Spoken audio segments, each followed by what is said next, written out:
What Lies Beneath, The Scientific Understatement of Climate Risks by David SPRATT and Ian Dunlop, foreword by Hans-Joachim SCHELLNHUBER. 2018 release. Published by Breakthrough, National Centre for Climate Restoration, Melbourne, Australia. First published September 2017. Revised and updated August 2018. Foreword by Hans-Joachim SCHELLNHUBER. Hans-Joachim SCHELLNHUBER is a professor of theoretical physics specializing in complex systems and nonlinearity, founding director of the Potsdam Institute for Climate Impact Research, 1992 to 2018, and former chair of the German Advisory Council on Global Change. He is a senior climate advisor to the European Union, the German Chancellor and Pope Francis. What Lies Beneath is an important report. It does not deliver new facts and figures, but instead provides a new perspective on the existential risks associated with anthropogenic global warming. It is the critical overview of well-informed intellectuals who sit outside the climate science community which has developed over the last 50 years. All such expert communities are prone to what the French call déformation professionnelle and the German Betriebsblindheit.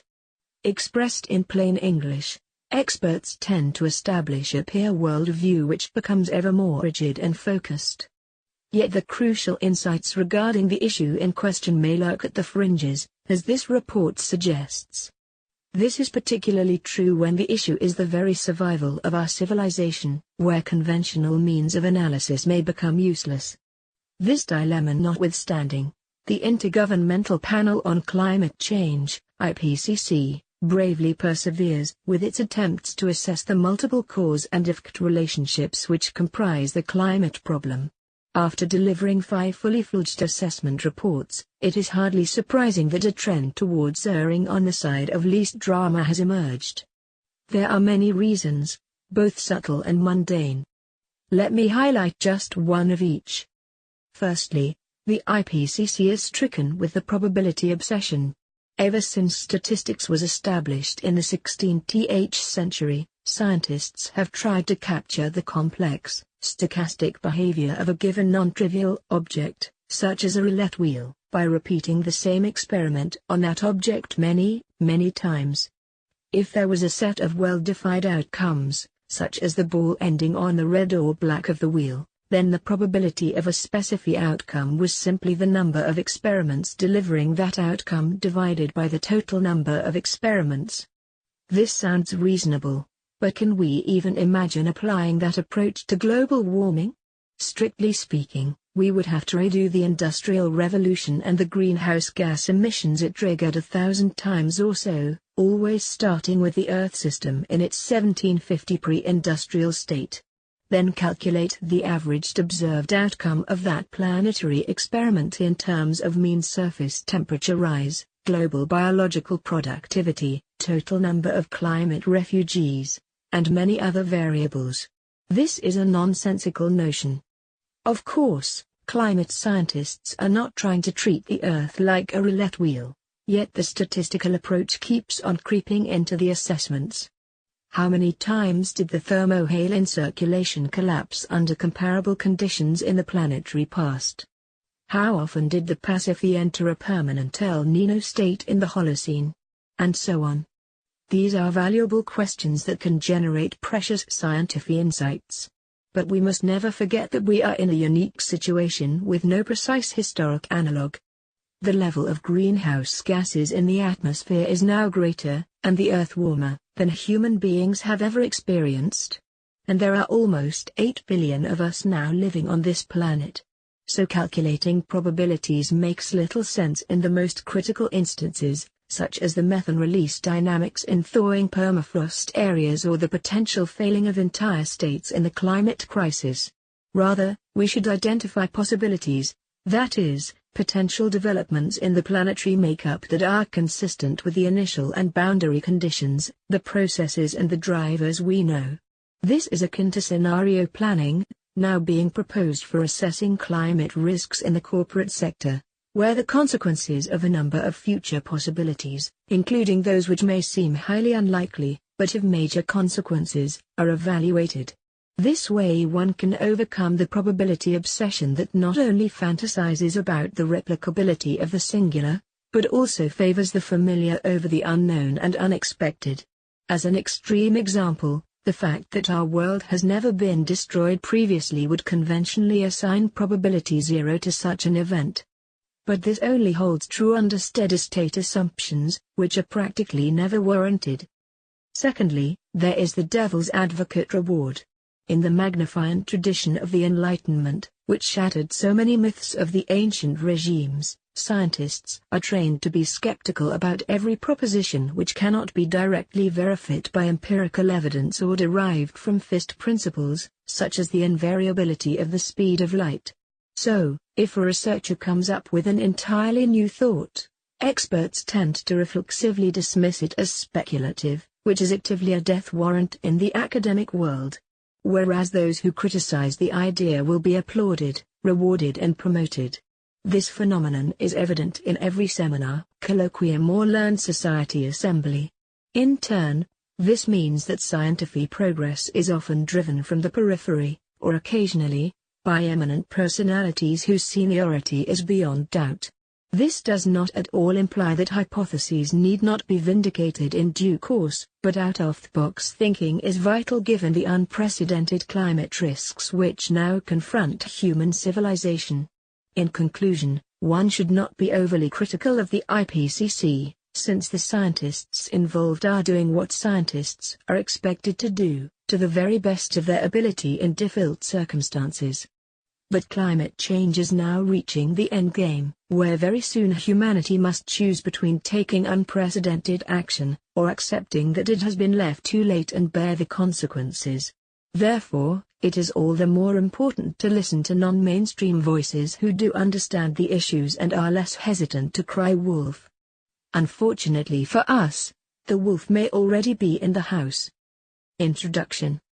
3 decades ago, when serious debate on human-induced climate change began at the global level, a great deal of statesmanship was on display.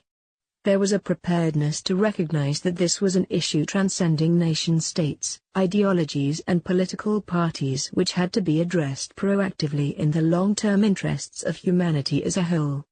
This was the case even though the existential nature of the risk it posed was far less clear-cut than it is today.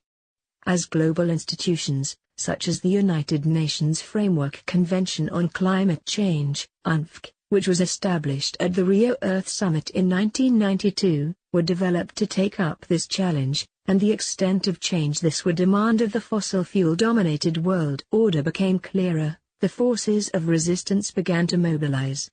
Today, as a consequence, and despite the diplomatic triumph of the 2015 Paris Agreement, the debate around climate change policy has never been more dysfunctional, indeed Orwellian.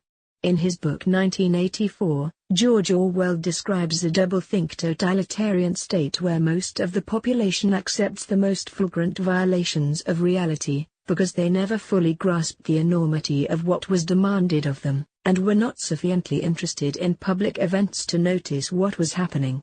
By lack of understanding they remained sane. Orwell could have been writing about climate change and policy making. International agreements talk of limiting global warming to 1.5 to 2 degrees Celsius, but in reality they set the world on a path of 3 to 5 degrees Celsius of warming. Goals are reified, only to be abandoned. Coal is clean. Just 1 degree Celsius of warming is already dangerous, but this cannot be admitted. The planetary future is hostage to myopic national self-interest. Action is delayed on the assumption that as yet unproven technologies will save the day, decades hence. The risks are existential, but it is alarmist to say so. A 1 in 2 or 1 in 3 chance of missing a goal is normalized as reasonable. Moral hazard permeates afield thinking, in that there is an incentive to ignore the risks in the interests of political expediency. Climate policy making for years has been cognitively dissonant, a flagrant violation of reality. So it is unsurprising that there is a lack of understanding amongst the public and elites of the full measure of the climate challenge. Yet most Australians sense where we are heading. 3/4 of Australians see climate change as catastrophic risk. 2.5 see our way of life ending within the next 100 years. Politics and policy making have norms, rules and practices, assumptions and boundaries, that constrain and shape them. In recent years, the previous norms of statesmanship and long-term thinking have disappeared, replaced by an obsession with short-term political and commercial advantage. Climate policy making is no exception. Since 1992, short-term economic interest has trumped environmental and future human needs. The world today emits 50% more carbon dioxide, CO2, from the consumption of energy than it did 25 years ago, and the global economy has more than doubled in size. The UNFC strives to enable economic development to proceed in a sustainable manner, but every year humanity's ecological footprint becomes larger and less sustainable. Humanity now requires the biophysical capacity of 1.7 Earths annually as it rapidly chews up natural capital. A fast, emergency-scale transition to a post-fossil fuel world is absolutely necessary to address climate change. But this is excluded from consideration by policymakers because it is considered to be too disruptive. The orthodoxy is that there is time for an orderly economic transition within the current short-termist political paradigm. Discussion of what would be safe-less warming than we presently experience is non-existent. And so we have a policy failure of epic proportions. Policymakers, in their magical thinking, imagine a mitigation path of gradual change to be constructed over many decades in a growing, prosperous world. The world not imagined is the one that now exists, of looming financial instability, of a global crisis of political legitimacy and fake news, of a sustainability crisis that extends far beyond climate change to include all the fundamentals of human existence and most significant planetary boundaries, soils, potable water, oceans, the atmosphere, biodiversity, and so on, and of severe global energy sector dislocation. In anticipation of the upheaval that climate change would impose upon the global order, the IPCC was established by the United Nations, UN, in 1988, charged with regularly assessing the global consensus on climate science as a basis for policy making. The IPCC assessment reports, produced every 5 to 8 years, play a large part in the public framing of the climate narrative. New reports are a global media event. AR5 was produced in 2013-14, with AR6 due in 2022. The IPCC has done critical, indispensable work of the highest standard in pulling together a periodic consensus of what must be the most exhaustive scientific investigation in world history. It does not carry out its own research, but reviews and collates peer-reviewed material from across the spectrum of this incredibly complex area, identifying key issues and trends for policymaker consideration. However, the IPCC process suffers from all the dangers of consensus building in such a wide-ranging and complex arena. For example, IPCC reports, of necessity, do not always contain the latest available information. Consensus building can lead to least drama, lowest common denominator outcomes, which overlook critical issues. This is particularly the case with the fat tails of probability distributions, that is, the high impact but lower probability events where scientific knowledge is more limited. Vested interest pressure is acute in all directions. Climate denialists accuse the IPCC of alarmism, whereas many climate action proponents consider the IPCC to be far too conservative. To cap it all, the IPCC conclusions are subject to intense political oversight before being released, which historically has had the effect of substantially watering down sound scientific findings. These limitations are understandable, and arguably were not of overriding importance in the early period of the IPCC.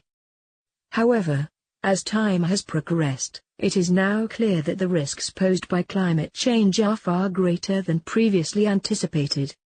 We have moved out of the twilight period of much talk, but relatively limited climate impacts, into the harsh light of physically evident existential threats.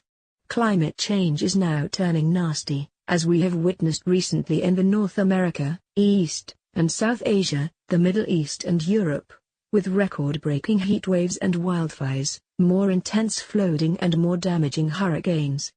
The distinction between climate science and risk is the critical issue, for the two are not the same.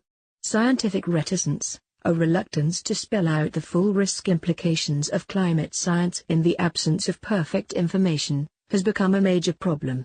Whilst this is understandable, particularly when scientists are continually criticized by denialists and political apparatchiks for speaking out, it is extremely dangerous given the fat-tail risks of climate change. Waiting for perfect information, as we are continually urged to do by political and economic elites, means it will be too late to act. Time is not on our side. Sensible risk management addresses risk in time to prevent it happening, and that time is now. Irreversible, adverse climate change on the global scale now occurring is an existential risk to human civilization.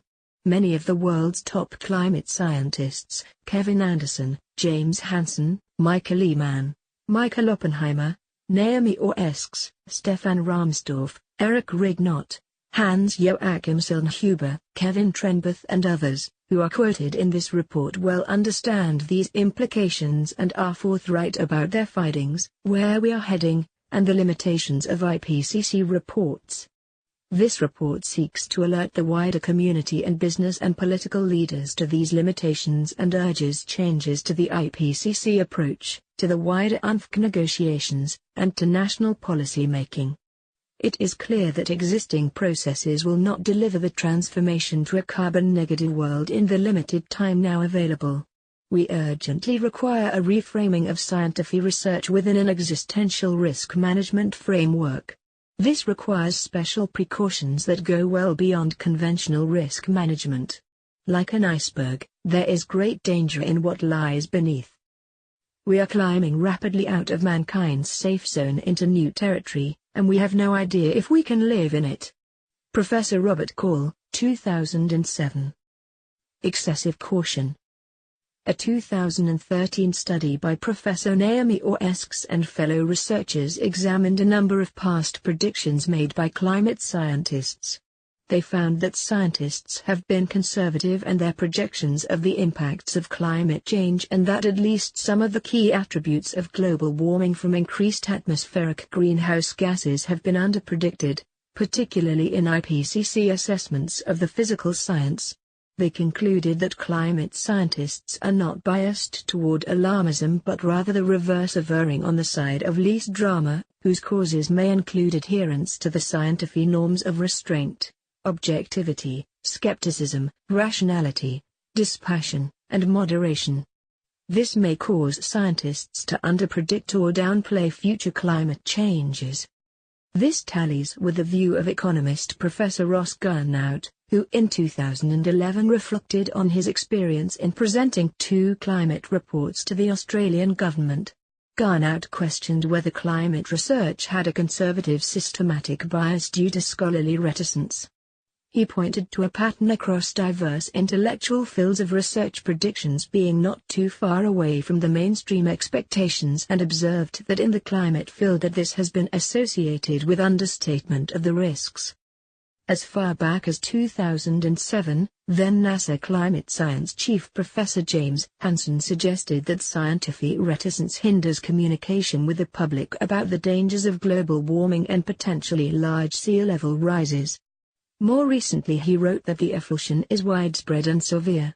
Unless recognized, it may severely diminish our chances of averting dangerous climate change.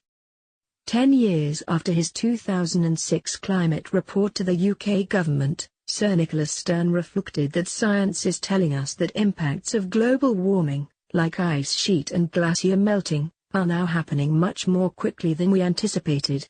In 2013, he said that looking back, I underestimated the risks. Some of the effects are coming through more quickly than we thought then.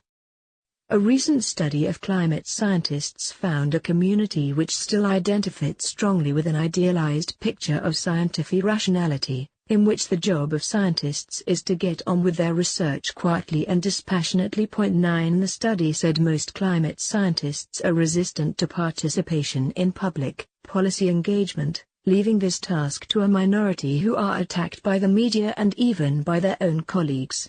Kevin Trenboth, head of climate analysis at the U.S. National Center for Atmospheric Research and a lead author of key sections of the 2001 and 2007 IPCC reports, says, "We're underestimating the fact that climate change is rearing its head. And we're underestimating the role of humans, and this means we're underestimating what it means for the future and what we should be planning for." Professor Michael Lehman of Pennsylvania State University says the IPCC's 2012 report on climate extremes missed an opportunity to provide politicians with a clear picture of the extent of the climate crisis. Many scientists felt that report erred by underplaying the degree of confiance in the linkage between climate change and certain types of severe weather, including heat wave severity, heavy precipitation and drought, and hurricane intensity. Professor Kevin Anderson of the University of Manchester says there is an endemic bias prevalent amongst many of those building emission scenarios to underplay the scale of the 2 degrees Celsius challenge. In several respects, the modeling community is actually self-censoring its research focus to conform to the dominant political and economic paradigm. A good example is the 1.5 degrees Celsius goal agreed to at the Paris December 2015 Climate Policy Conference. IPCC assessment reports until that time, and in conformity with the dominant political paradigm, had not devoted any significant attention to 1.5 degrees Celsius emission reduction scenarios or 1.5 degrees Celsius impacts, and the Paris delegates had to request the IPCC to do so as a matter of urgency. This is a clear case of politics driving the science research agenda. Research needs money, and too often money is allocated according to the political priorities of the day. Anderson says it is incumbent on the scientific community to communicate research clearly and candidly to those delivering on the climate goals established by civil society, and to draw attention to inconsistencies, misunderstandings and deliberate abuse of the scientific research. It is not our job to be politically expedient with our analysis or to curry favor with our funders. Whether our conclusions are liked or not is irrelevant. Successful risk management requires thinking outside the box to avoid a failure of imagination, but this is a skill rarely found at the senior levels of government and global corporations. A 2016 report, Thinking the Unthinkable, based on interviews with top leaders around the world, found that a proliferation of unthinkable events has revealed a new fragility at the highest levels of corporate and public service leaderships. Their ability to spot, identify and handle unexpected, non-normative events is perilously inadequate at critical moments. The report findings are highly relevant to understanding the failure of climate policymaking, and the failure to adequately communicate and think about the full range of potential climate warming risks. It found that the emerging picture is both scary and of great concern.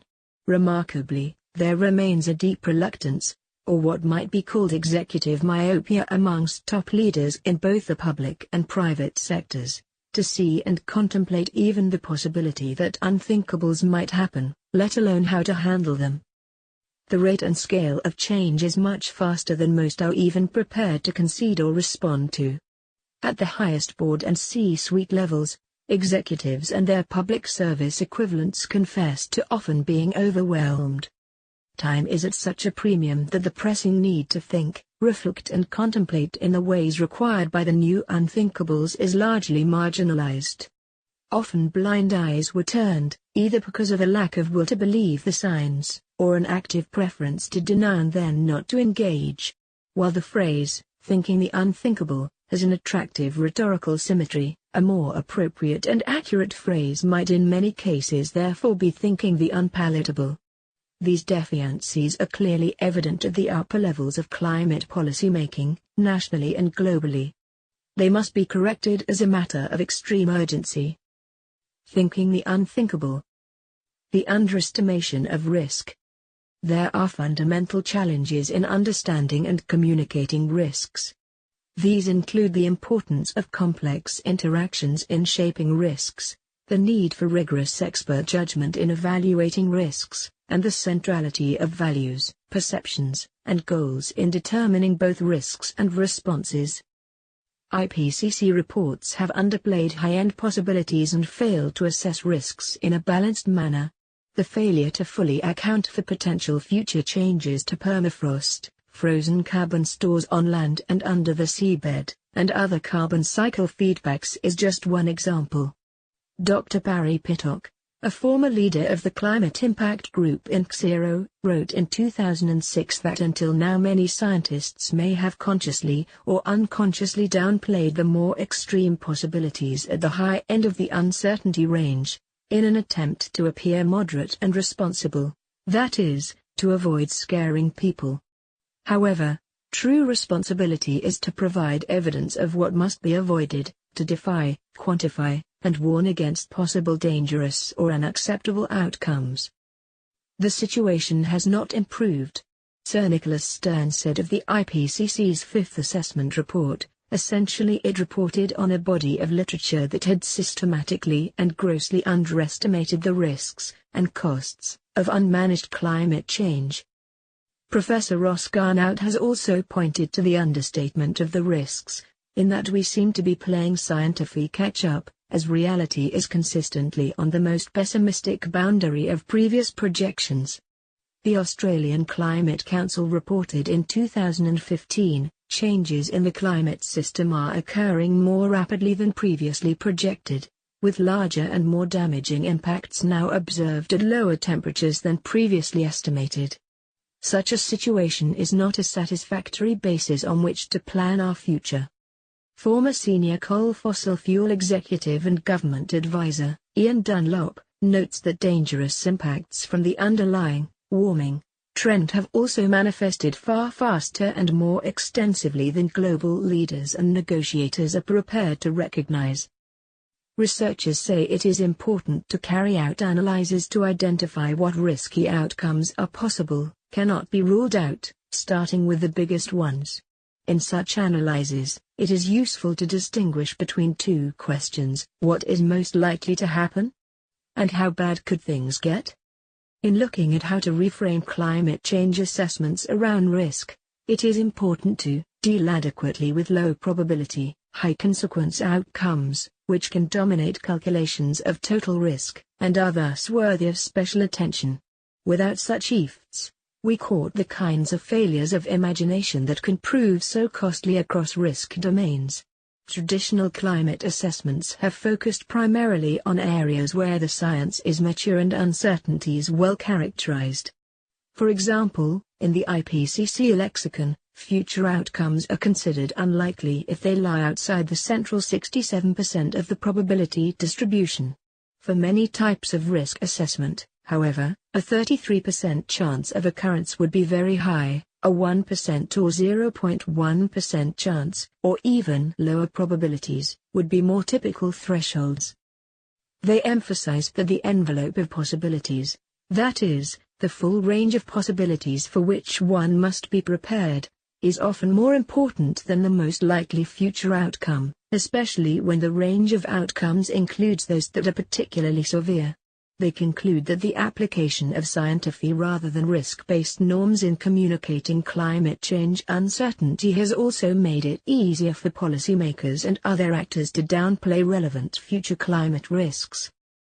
A prudent risk management approach means a tough and objective look at the real risks to which we are exposed, especially those high-end events whose consequences may be damaging beyond quantification, and which human civilization as we know it would be lucky to survive. It is important to understand the potential of, and plan for, the worst that can happen, and be pleasantly surprised if it doesn't. Focusing on middle-of-the-road outcomes, and ignoring the high-end possibilities, may result in an unexpected catastrophic event that we could, and should, have seen coming. Professor Robert Socolow of Princeton University says the IPCC should communicate fully what the science community does and does not understand about high-consequence outcomes. The policymaking community needs information about both probable and improbable outcomes. Integral to this approach is the issue of lower probability, high-impact consequences known as fat tail risks, in which the likelihood of very large impacts is actually greater than we would expect under typical statistical assumptions. A normal distribution, with the appearance of a bell curve, is symmetric in probabilities of low outcomes, left of curve, and high outcomes, right of curve, as per Figure 1a.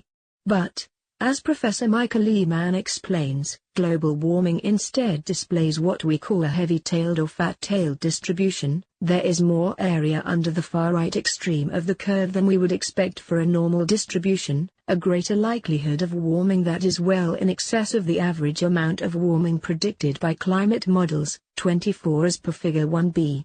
In Climate Shock, the economic consequences of a hotter planet, economists Gernot Wagner and Martin Weitzman explore the implications of this fat-tailed distribution for climate policy, and why we face an existential threat in human-caused climate change. Mann explains, let us consider the prospects for warming well in excess of what we might term dangerous, typically considered to be at least 2 degrees Celsius warming of the planet. How likely, for example, are we to experience a catastrophic 6 degrees Celsius warming of the globe, if we allow greenhouse gas concentrations to reach double their pre-industrial levels, something we're on course to do by the middle of this century given business as usual burning of fossil fuels? Well, the mean or average warming that is predicted by models in that scenario is about 3 degrees Celsius, and the standard deviation about 1.5 degrees Celsius. So the positive tail, defined as the +2 sigma limit, is about 6 degrees Celsius of warming. As shown by Wagner and Weitzman, Figure 1b, the likelihood of exceeding that amount of warming isn't 2% as we would expect for a bell curve distribution. It's closer to 10%. In fact, it's actually even worse than that when you consider the associated risk. Risk is defined as the product of the likelihood and consequence of an outcome. We just saw that the likelihood of warming is described by a heavy-tailed distribution, with a higher likelihood of far greater than average amounts of warming than we would expect given typical statistical assumptions. This is further compounded by the fact that the damages caused by climate change, that is the consequence, also increases dramatically with warming. That further increases the associated risk. With additional warming comes the increased likelihood that we exceed certain tipping points, like the melting of large parts of the Greenland and Antarctic ice sheet and the associated massive rise in sea level that would produce. Uncertainty is not our friend when it comes to the prospects for dangerous climate change. As Mann notes, risk is defined as the product of the likelihood and consequence of an outcome. This is illustrated in Figure 2, which although applied to the question of climate sensitivity, see discussion on pages 22 to 23, has general applicability. The likelihood of a high-end outcome may be relatively low, right side of curve in A, but impacts increase at the high end, B, showing the high risk of very unlikely events, C. IPCC reports have not given attention to fat-tail risk analysis, in part because the reports are compiled using a consensus method, as discussed above. Professor Stefan Rahmstorff of Potsdam University says that the magnitude of the fat-tail risks of global warming is not widely appreciated and must be discussed more. For over 2 decades I have argued that the risk of a collapse of the Atlantic Meridional Overturning Circulation, AMOC, in this century is perhaps 5% or so, but that this is far too great a risk to take, given what is at stake. Nobody would board an aircraft with a 5% risk of crashing. He adds that defeatism and doomerism is not the same as an accurate, sincere and sober discussion of worst-case risks. We don't need the former, we do need the latter. It should be noted that Rahmstorff was one of the authors of research released in April 2018 showing that, in fact, There has already been a 15% slowdown in the amok since the mid-20th century. When all the new knowledge that challenges the old is on the more worrying side, one worries about whether the asymmetry reflects some systematic bias. I have come to wonder whether the reason why most of the new knowledge confirms the established science or changes it for the worse is scholarly reticence. In 2016, the World Economic Forum survey of the most impactful risks for the years ahead elevated the failure of climate change mitigation and adaptation to the top of the list, ahead of weapons of mass destruction, ranking second, and water crises, ranking third. By 2018, following a year characterized by high-impact hurricanes and extreme temperatures, extreme weather events were seen as the single most prominent risk.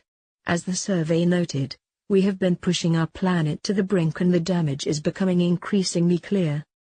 Climate change is an existential risk to human civilization, that is, an adverse outcome that would either annihilate intelligent life or permanently and drastically curtail its potential.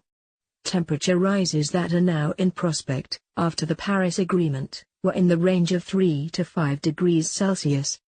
At present, the Paris Agreement voluntary emission reduction commitments, if implemented, would result in planetary warming of 3.4 degrees Celsius by 2100, without taking into account long-term carbon cycle feedbacks.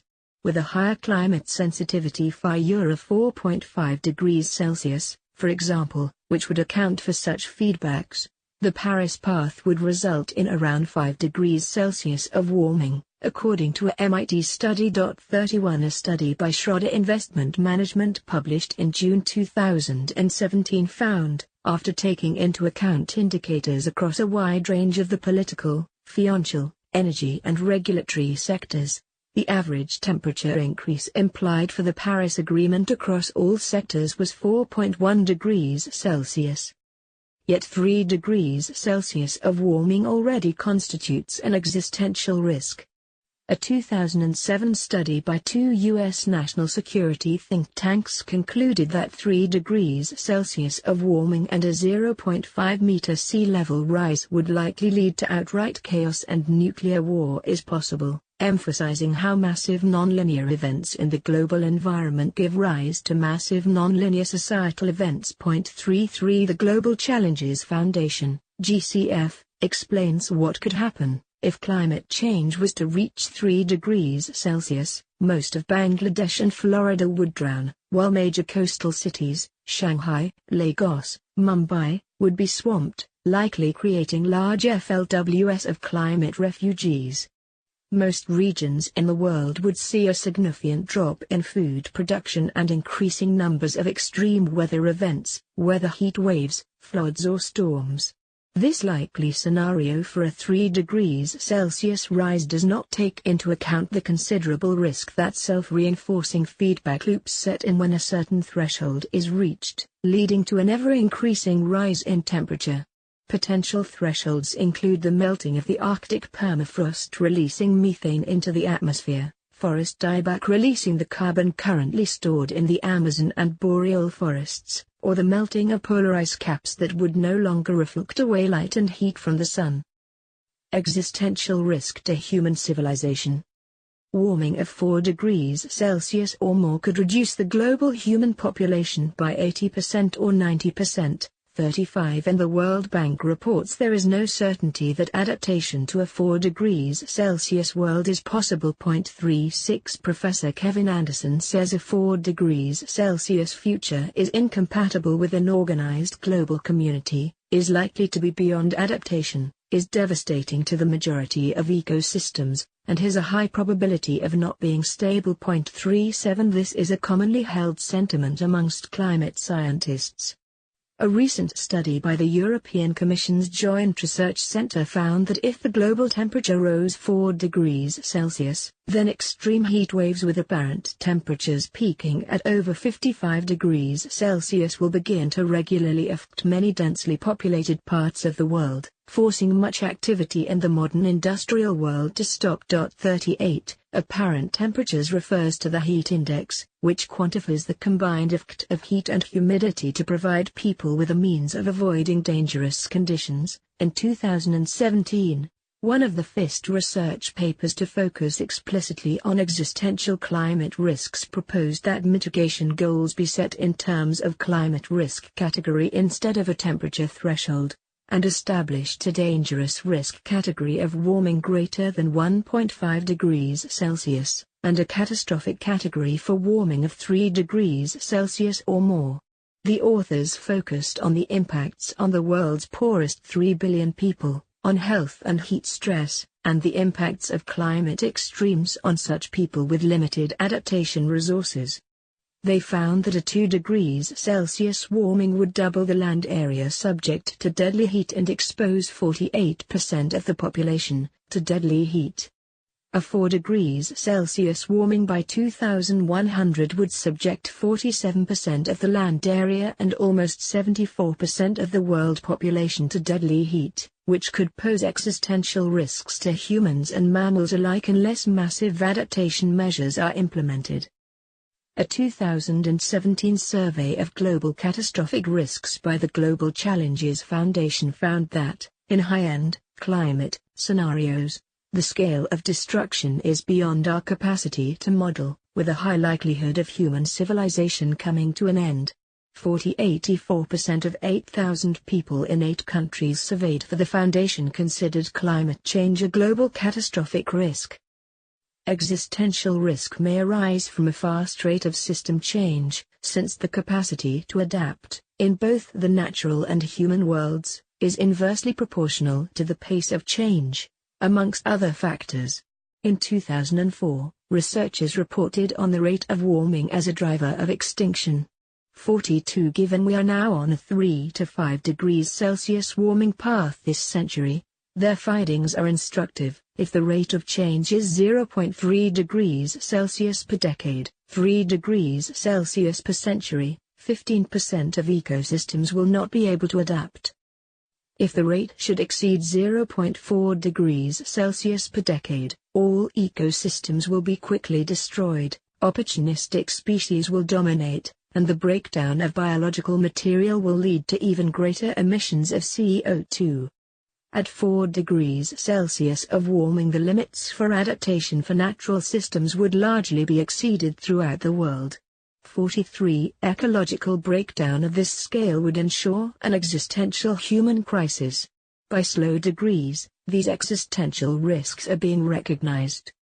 In May 2018, an inquiry by the Australian Senate into National Security and Global Warming recognized climate change as a current and existential national security risk, defined as one that threatens the premature extinction of Earth-originating intelligent life or the permanent and drastic destruction of its potential for desirable future development. 44. In April 2018, the Intelligence on European Pensions and Institutional Investment think tank warned business leaders that climate change is an existential risk whose elimination must become a corporate objective.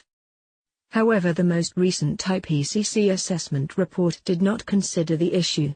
Whilst the term risk management appears in the 2014 IPCC synthesis report 14 times, the terms existential and catastrophic do not appear. Existential risks require a particular approach to risk management. They are not amenable to the reactive, learn from failure, approach of conventional risk management, and we cannot necessarily rely on the institutions, moral norms, or social attitudes developed from our experience with managing other sorts of risks. Because the consequences are so severe, perhaps the end of global human civilization as we know it, even for an honest, truth-seeking, and well-intentioned investigator, it is difficult to think and act rationally in regard to existential risks.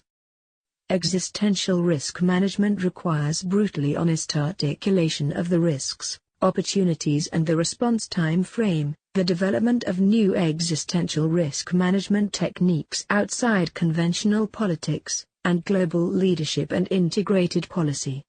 Since it is not possible to recover from existential risks, we cannot allow even one existential disaster to happen. There would be no opportunity to learn from experience. 47 But at the moment we are facing existential disasters on several climate fronts, seemingly without being able even to articulate that fact. The failure of both the research community and the policy-making apparatus to consider, advocate and/or adopt an existential risk management approach is itself a failure of imagination with catastrophic consequences. Private sector company directors internationally are facing legal action and personal liability for having refused to understand, assess and act upon climate risk, or for misrepresenting that risk. Compensation is being sought from carbon polluters for damage incurred from climate impacts. Legal opinion suggests similar action in Australia would be firmly based. Such a duty of care extends to the public sector, including not only ministers and senior public servants, but regulators and board members of statutory authorities. As a general principle, officials in the public sector should not be held to a lower standard of account than employees of publicly listed companies. The duty has already been successfully tested in the courts in the Netherlands. The first duty of a government is to protect the people. A government derives its legitimacy and hence its authority from the people, and so has a fiduciary duty to act in accordance with the interests of all the people with integrity, fairness and accountability. In the climate arena, this duty has been recognized in several quarters, including by Australian Prudential Regulatory Authority Executive Director Geoffrey Summerhayes and Australian Securities and Investments Commissioner John Price. This duty has a particular sharpness in the new era of disruption and existential risk that will manifest as a consequence of the global failure, and the failure of successive Australian governments, to rein in global warming. In these circumstances, our public sector leaders have a number of specific duty of care responsibilities which at present are being ignored. Being a climate denier does not absolve ministers and parliamentarians of the fiduciary responsibility to set aside personal prejudice and act in the public interest. The Australian Public Service impartiality value requires advice given to government to be apolitical, frank, honest, timely and based on the best available evidence, but the overriding impression is that the federal bureaucracy, with some notable exceptions, is not treating climate change with anywhere near the seriousness and urgency it demands. Dismal reports such as the December 2017 review of climate change policy are a scientifically reticent whitewash of wholly inadequate and inconsistent policies. It is entirely appropriate, when the political system fails, for affected parties to take legal action to correct such failure. Climate models. Climate modeling is at the core of the work by the IPCC, and in developing future emission and warming scenarios, but it is often too conservative and underestimates future impacts. A 2007 report on climate change and national security by the U.S. Center for Strategic and International Studies and the Center for a New American Security recognized that recent observations indicate that projections from climate models have been too conservative. The effects of climate change are unfolding faster and more dramatically than expected, and that multiple lines of evidence support the proposition that the 2007 IPCC report's projections of both warming and attendant impacts are systematically biased low. For instance, the models used to project future warming either omit or do not account for uncertainty and potentially important positive feedbacks that could amplify warming, for example, release of greenhouse gases from thawing permafrost, reduced ocean and terrestrial CO2 removal from the atmosphere, and there is some evidence that such feedbacks may already be occurring in response to the present warming trend. Hence, climate models may underestimate the degree of warming from a given amount of greenhouse gases emitted to the atmosphere by human activities alone. Additionally, recent observations of climate system responses to warming, for example, changes in global ice cover, sea level rise, tropical storm activity, suggest that IPCC models underestimate the responsiveness of some aspects of the climate system to a given amount of warming.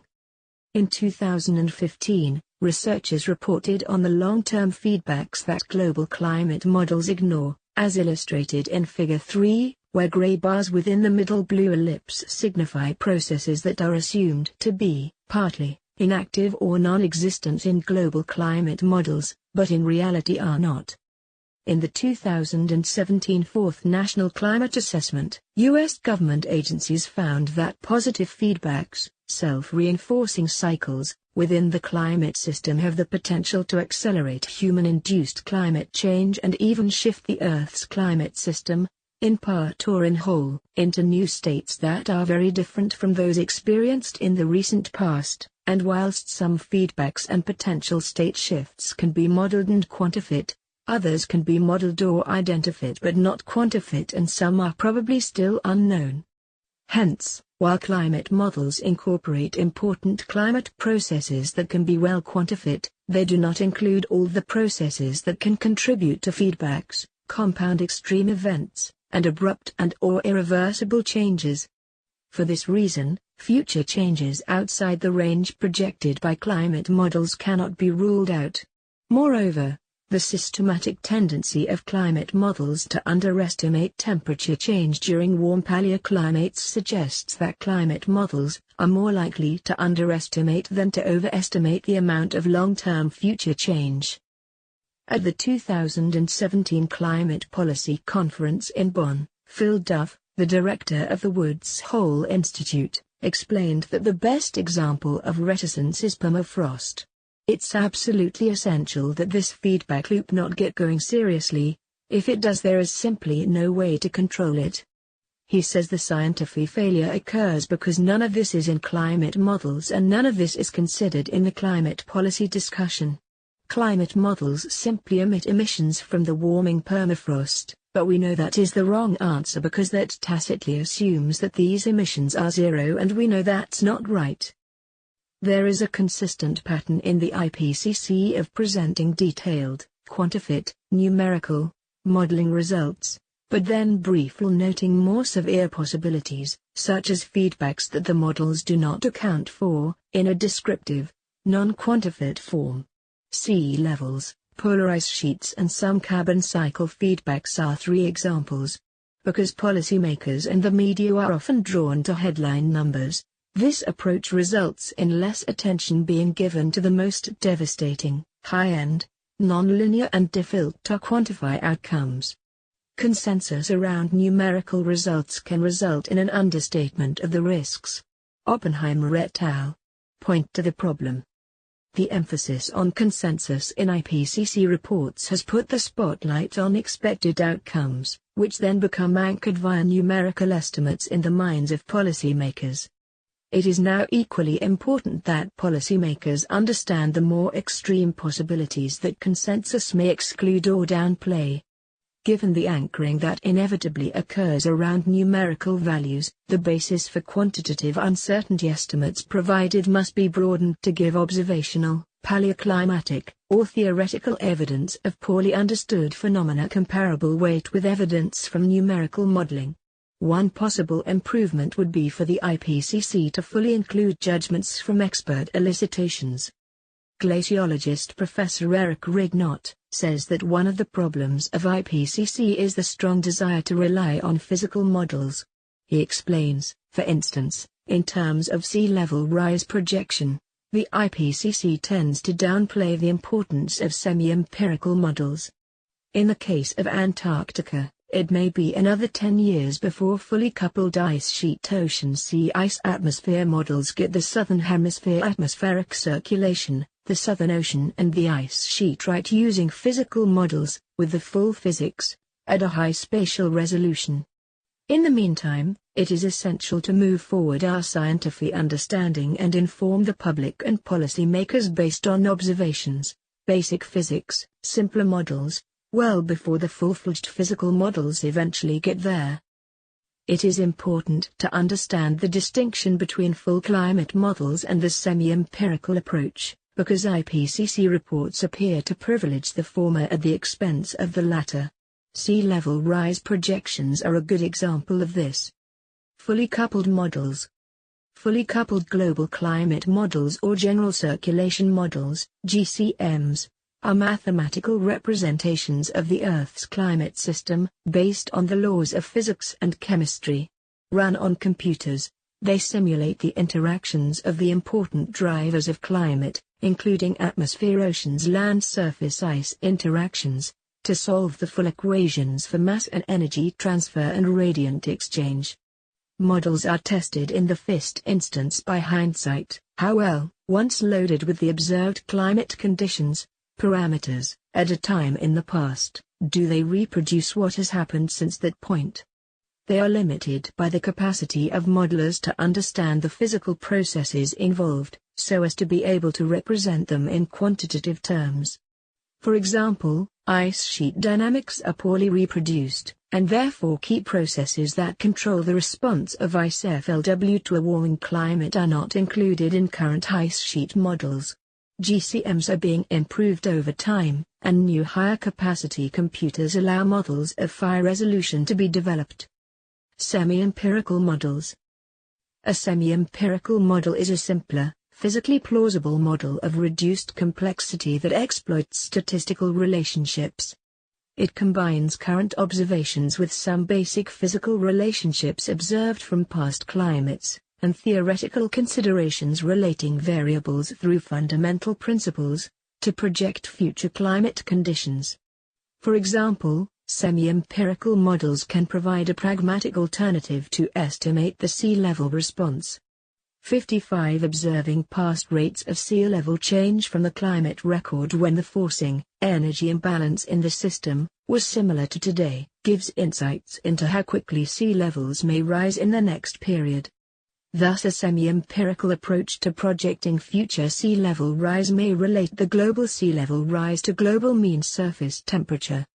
This approach was used by Rahmstorff in 2007, to project a 0.5 to 1.4 meters sea level rise by 2100, compared to the IPCC's 2007 report, based on GCMs, which gave a FIUR of 0.18 to 0.59.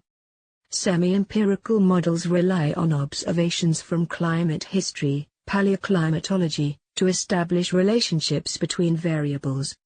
In privileging GCMs over semi-empirical models, the IPCC downplays insights from Earth's climate history. Tipping points.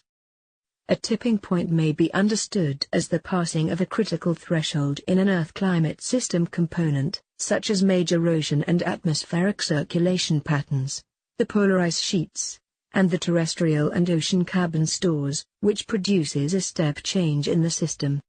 Progress toward a tipping point is often driven by positive feedbacks, in which a change in a component leads to further changes that eventually feed back onto the original component to amplify the effect.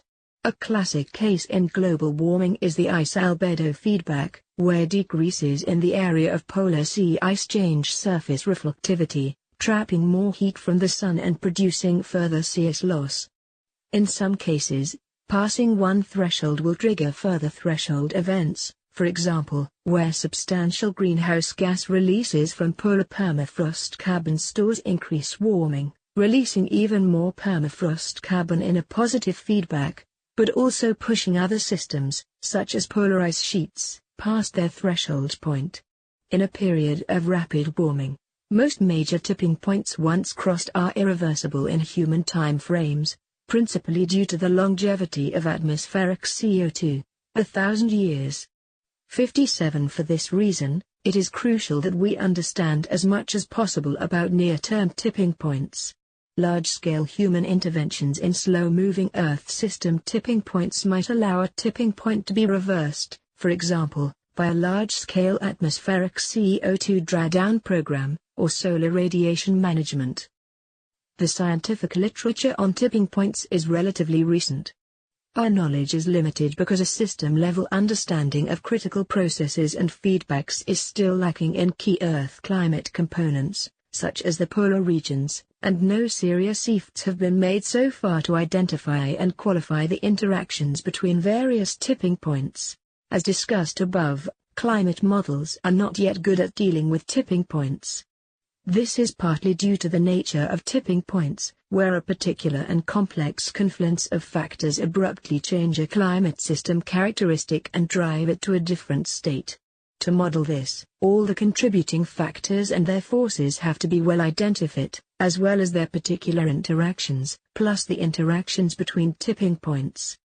Researchers say that complex, nonlinear systems typically shift between alternative states in an abrupt, rather than a smooth manner, which is a challenge that climate models have not yet been able to adequately meet. The GCF says that despite scientific evidence that risks associated with tipping points increase disproportionately as temperature increases from 1 degree Celsius to 2 degrees Celsius, and become high above 3 degrees Celsius, political negotiations have consistently disregarded the high-end scenarios that could lead to abrupt or irreversible climate change.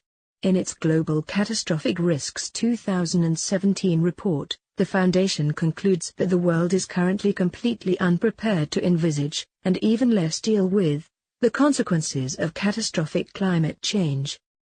The IPCC has published few projections regarding tipping point thresholds, nor emphasized the importance of building robust risk management assessments of them in the absence of adequate quantitative data. Climate sensitivity. The question of climate sensitivity is a vexed one. Climate sensitivity is the amount by which the global average temperature will rise due to a doubling of the atmospheric greenhouse gas level, at equilibrium. Equilibrium refers to the state of a system when all the perturbations have been resolved and the system is in balance. IPCC reports have focused on what is generally called equilibrium climate sensitivity, ECS. The 2007 IPCC report gives a best estimate of climate sensitivity of 3 degrees Celsius and says it is likely to be in the range 2 degrees Celsius to 4.5 degrees Celsius. The 2014 report says that no best estimate for equilibrium climate sensitivity can now be given because of a lack of agreement on values across assessed lines of evidence and studies, and only gives a range of 1.5 degrees Celsius to 4.5 degrees Celsius. This was a backward step. What the IPCC reports fail to make clear is that the ECS measure emits key long-term feedbacks that a rise in the planet's temperature can trigger. These include the permafrost feedback and other changes in the terrestrial carbon cycle, a decrease in the ocean's carbon sink efficiency, and the melting of polar ice sheets creating a cold ocean surface layer underneath that accelerates the melting of ice shelves and hastens the rate of ice mass loss. Climate sensitivity, which includes these feedbacks, known as Earth System Sensitivity, ESS, does not appear to be acknowledged in the 2014 IPCC reports at all. Yet, there is a wide range of literature which suggest an ESS of 4 to 6 degrees Celsius. It is conventionally considered that these long-term feedbacks such as changes in the polar carbon stores and the polar ice sheets operate on millennial timescales. Yet the rate at which human activity is changing the Earth's energy balance is without precedent in the last 66 million years, and about 10 times faster than during the Paleocene-Eocene thermal maximum 55 million years ago, a period with one of the largest extinction events on record. The rate of change in energy forcing is now so great that these long-term feedbacks have already begun to operate within short time frames. The IPCC is not forthcoming on this issue. Instead, it sidesteps with statements from 2007, such as this: models used to date do not include uncertainties in climate carbon cycle feedback, because a basis in published literature is lacking. Climate carbon cycle coupling is expected to add CO2 to the atmosphere as the climate system warms, but the magnitude of this feedback is uncertain. This is the type of indefinite language that politicians and the media are likely to gloss over, in favor of a headline number. It should be noted that carbon budgets, the amount of carbon that could be emitted before a temperature target is exceeded, are generally based on a climate sensitivity mid-range value around 3 degrees Celsius. Yet this value may be too low. Fasalo and Trembath found that the climate models that most accurately capture observed relative humidity in the tropics and subtropics and associated clouds were among those with a higher sensitivity of around 4 degrees Celsius. 64 Sherwood et al. Also found a sensitivity FIUR of greater than 3 degrees Celsius. 0.65 Zai et al. Found that climate models that are consistent with the observed seasonal variation of low-altitude marine clouds have an average sensitivity of 3.9 degrees Celsius. 66 Recently it has been demonstrated the models that best capture current conditions have a mean value of 3.7 degrees Celsius compared to 3.1 degrees Celsius by the raw model projections. The work on existential climate risks by Gzu and Ramanathan, cited above, is also important in assessing what is an appropriate climate sensitivity for risk management purposes, for 3 reasons. They say that, 1. Taking into account the biogeochemical feedbacks, such as less effluent land, ocean sinks, including permafrost loss, actively increases carbon emissions to 2100 by about 20% and can enhance warming by up to half a degree Celsius, compared to a baseline scenario. 2. Warming has been projected to increase methane emissions from wetlands by 0 to 100% compared with present-day wetland methane emissions. A 50% increase in wetland methane emissions by 2100 in response to high-end warming of 4.1 to 5 degrees Celsius could add at least another half a degree Celsius. 3. It is important to use high-end climate sensitivity because some studies have suggested that climate models have underestimated 3 major positive climate feedbacks: positive ice albedo feedback from the retreat of Arctic sea ice, positive cloud albedo feedback from retreating storm track clouds in mid-latitudes, and positive albedo feedback by the mixed phase, water and ice, clouds.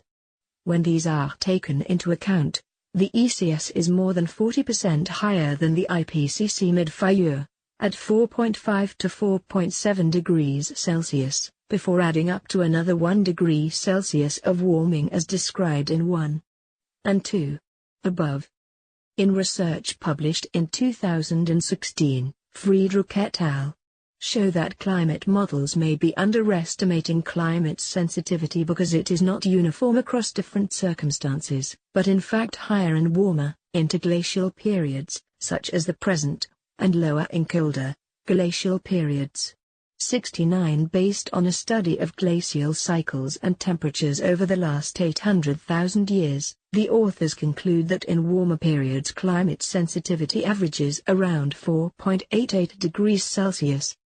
The higher FIUR would mean warming for 450 parts per million, ppm, of atmospheric CO2. A FIUR on current trends we will reach within 25 years, would be around 3 degrees Celsius, rather than the 2 degrees Celsius bandied around in policy-making circles.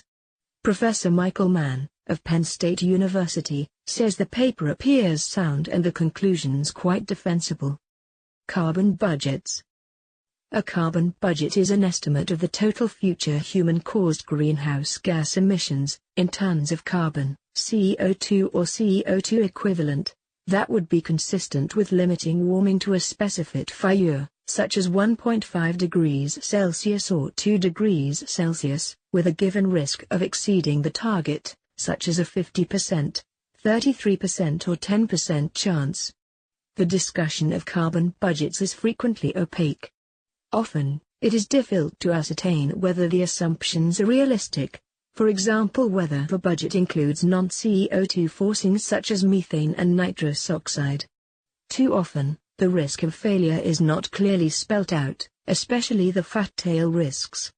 Contrary to the tone of the IPCC reports, the evidence shows we have no carbon budget for 2 degrees Celsius for a sensible risk management, low probability, of a 10%, or 1 in 10, chance of exceeding the target. The IPCC reports fail to say there is no carbon budget if 2 degrees Celsius is considered a cap, an upper boundary not to be exceeded, as per the Copenhagen Accord, rather than a target, an aspiration which can be significantly exceeded. The IPCC reports fail to say that once projected emissions from future food production and deforestation are taken into account, there is no carbon budget for fossil fuel emissions for a 2 degrees Celsius target. Carbon budgets are routinely proposed that have a substantial and unacceptable risk of exceeding specific targets and hence entail large and unmanageable risks of failure. Research published in December 2017 compared raw climate models, used by the IPCC, with models that are observationally informed and best capture current conditions. The latter produce 15% more warming by 2100 than the IPCC suggests, thus reducing the carbon budget by around 15% for the 2 degrees Celsius target. Hence, as one example, the actual warming for the RCP 4.5 emissions path is in reality likely to be higher, similar to that projected by raw models for RCP 6.0.72. RCPs are representative concentration pathways of greenhouse gas emission trajectories.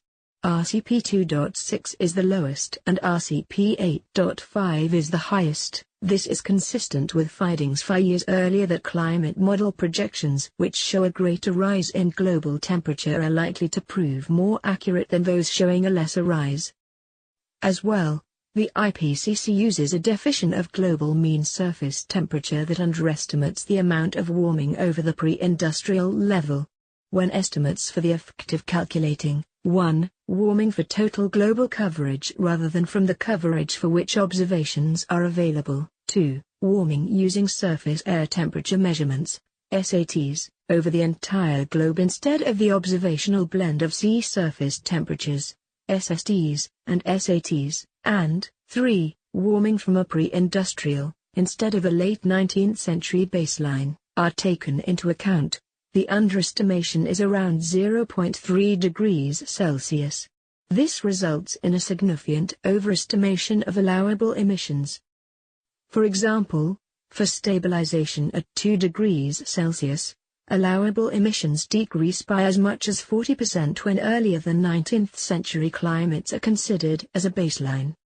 There are also problems with carbon budgets which incorporate overshoot scenarios, in which warming exceeds the target before being cooled by carbon drawdown. Pam Pearson, director of the International GRIASF Climate Initiative, says that most GRIASF thresholds are determined by peak temperature, and the length of time spent at that peak, warning that later, decreasing temperatures after the peak are largely irrelevant, especially with higher temperatures and longer duration peaks. Thus overshoot scenarios, which are now becoming the norm in policymaking circles, hold much greater risks. The failure to adequately consider long-term feedbacks in IPCC estimates of climate sensitivity in climate models, and hence in projections of future warming, lies at the heart of the problem with the IPCC reporting process. Over century timescales, amplifying feedbacks may ultimately contribute 28 to 68% of total warming, yet they comprise only 1 to 7% of current warming. 77 The land sink storage capacity for CO2 appears much smaller than is currently factored into some climate models. 78 Thus, future patterns of warming may be distinctly different from past patterns, making it difficult to predict future warming by relying on past observations. Soil carbon A 2016 study concluded that the soil carbon cycle feedback has not been incorporated into computer models used to project future climate change, raising the possibility that such models are underestimating the amount of warming that is likely to occur. 79 The projected loss of soil carbon resulting from climate change is a potentially large but highly uncertain feedback to warming. However, there is likely to be strong carbon climate feedbacks from colder northern soils. Forests. At the moment, about 1/3 of human-caused CO2 emissions are absorbed by trees and other plants. But rapid climate warming and unusual rainfall patterns are jeopardizing many of the world's trees, due to more frequent drought, pest outbreaks and This is starting to have profound effects on the Earth's carbon cycle. In 2009, researchers found that 2 degrees Celsius of warming could cut in half the carbon sink of tropical rainforests. 81 Some tropical forests, in the Congo, and in Southeast Asia, have already shifted to a net carbon source. The tropics are now a net carbon source, with losses owing to deforestation and reductions in carbon density within standing forests being double that of gains resulting from forest growth. 82 Other work has projected a long-term, self-reinforcing carbon feedback from mid-latitude forests to the climate system as the world warms. There has been an observed decline in the Amazon carbon sink. Negative synergies between deforestation, climate change, and widespread use of fire indicate a tipping point for the Amazon system to FLP to non-forest ecosystems in eastern, southern and central Amazonia at 20 to 25% deforestation. Researchers say the severe droughts of 2005, 2010 and 2015-16 could well represent the fistflickers of this ecological tipping point, and say the whole system is oscillating. Permafrost. The world's permafrost holds 1.5 trillion tons of frozen carbon, more than twice the amount of carbon in the atmosphere. On land, it covers an area of 15 million square kilometers. The Arctic is warming faster than anywhere else on Earth, and some permafrost degradation is already occurring. Large-scale tundra wildfires in 2012 added to the concern, as have localized methane outbursts. The 2007 IPCC assessment on permafrost did not venture beyond saying, changes in snow, ice and frozen ground have with high coefficients increased the number and size of glacial lakes, increased ground instability in mountain and other permafrost regions and led to changes in some Arctic and Antarctic ecosystems. It reported with high coefficients that methane emissions from tundra and permafrost have accelerated in the past 2 decades, and are likely to accelerate further. It offered no projections regarding permafrost melt. Permafrost and the carbon cycle.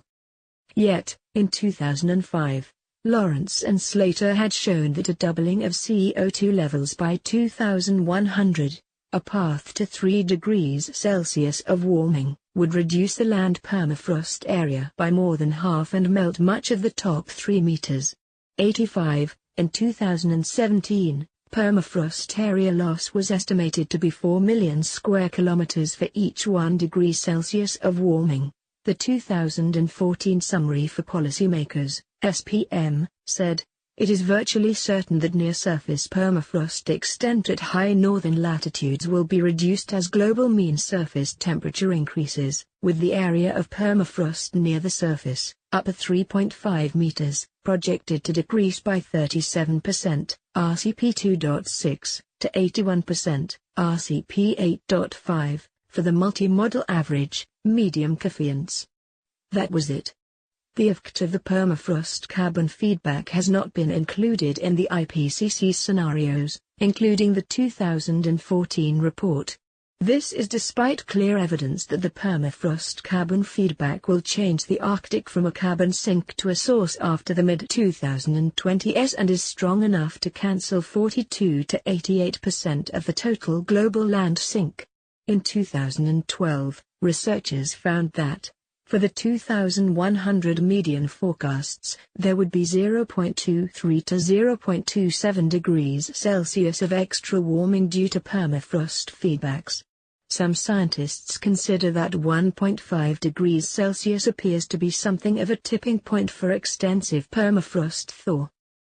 A 2014 study estimated that up to 205 billion tons equivalent of CO2 could be released due to melting permafrost. This would cause up to half a degree Celsius extra warming for the high emissions scenario, and up to 0.15 degrees Celsius of extra warming for a 2 degrees Celsius scenario. The authors say that, climate projections in the IPCC Fifth Assessment Report, and any emissions targets based on those projections, do not adequately account for emissions from thawing permafrost and the effects of the permafrost carbon feedback on global climate. But, even if human greenhouse gas emissions are stabilized, Permafrost carbon loss may continue for many years, and simulations suggest that 225 to 345 billion tons of CO2 may eventually be released to the atmosphere for the stabilization target of 2 degrees Celsius. Recently, attention has turned to the question of the stability of large methane hydrate stores below the ocean floor on the shallow East Siberian Arctic Shelf, ESAS. Methane hydrates are cage-like lattices of ice within which methane molecules are trapped. These stores are protected from the warmer ocean temperatures above by a layer of frozen subsea permafrost. The concern is that warmer water could create talics, areas of unfrozen permafrost, through which large-scale methane emissions from the hydrates could escape into the water column above, and into the atmosphere. This possibility was raised in 2013 by Whiteman, Hope, and Wadhams. Professor Peter Wadhams explained that the loss of sea ice leads to seabed warming, which leads to off-core permafrost melt, which leads to methane release, which leads to enhanced warming, which leads to even more rapid uncovering of seabed, and this is not a low-probability event. More than a few experts derided these claims. The model estimates reported by the IPCC are that the degradation of IS's permafrost cannot exceed several meters this century, and the formation of talics that would allow the release of large amounts of methane will take hundreds or thousands of years. Thus the IPCC considers the potential contribution of the ISs into the emissions of methane as insignificant. But researchers say that model is no longer correct.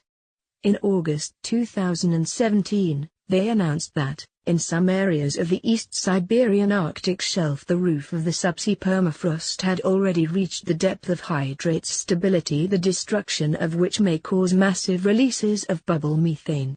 The results of our study ensure fundamentally new insights of the mechanism of processes responsible for the state of subsea permafrost in the East Siberian Arctic Shelf, which, according to various estimates, concentrates up to 80% and more of entire subsea permafrost in the northern hemisphere, under which there are huge hydrocarbon reserves in the forms of hydrates, oil and free gas. A deceptively optimistic picture is painted when the potential impacts from the degradation of permafrost and methane hydrates are underplayed. In 2007, the IPCC reported, satellite data since 1978 show that annual average Arctic sea ice extent has shrunk by 2.7% per decade, and late summer sea ice is projected to disappear almost completely towards the end of the 21st century. That same year, the summer retreat of Arctic sea ice wildly outdistanced all 18 IPCC computer models. One scientist exclaimed that IS was melting 100 years ahead of schedule. Many models, including those on which the 2007 IPCC report had relied, did not fully capture the dynamics of sea ice loss. Professor Michael Lehman says sea ice modelers had speculated that the 2007 minimum was an aberration, a matter of random variability, noise in the system, that sea ice would recover. That no longer looks tenable. Yet, 2 years earlier, Professor Tor Fjuvik of the Geophysical Institute in Bergen had already demonstrated that actual Arctic sea ice retreat had been greater than estimates in any of the Arctic models reported by the IPCC. By 2007, a wider range of scientists had presented evidence that the Arctic may be free of all summer sea ice as early as 2030. 95 of this, the 2007 IPCC report said nothing. There was a similar, mind-numbing drop in Arctic sea ice in 2012 to levels unseen in millennia, with the summer minimum sea ice volume just 1/3 of that just 30 years earlier, increasing the margin by which IPCC projections had been too conservative. Yet, in an astonishing understatement, the 2014 IPCC report said, year-round reductions in Arctic sea ice are projected for all RCP scenarios. It said a nearly ice-free Arctic Ocean in the summer was likely for the highest emissions scenario only.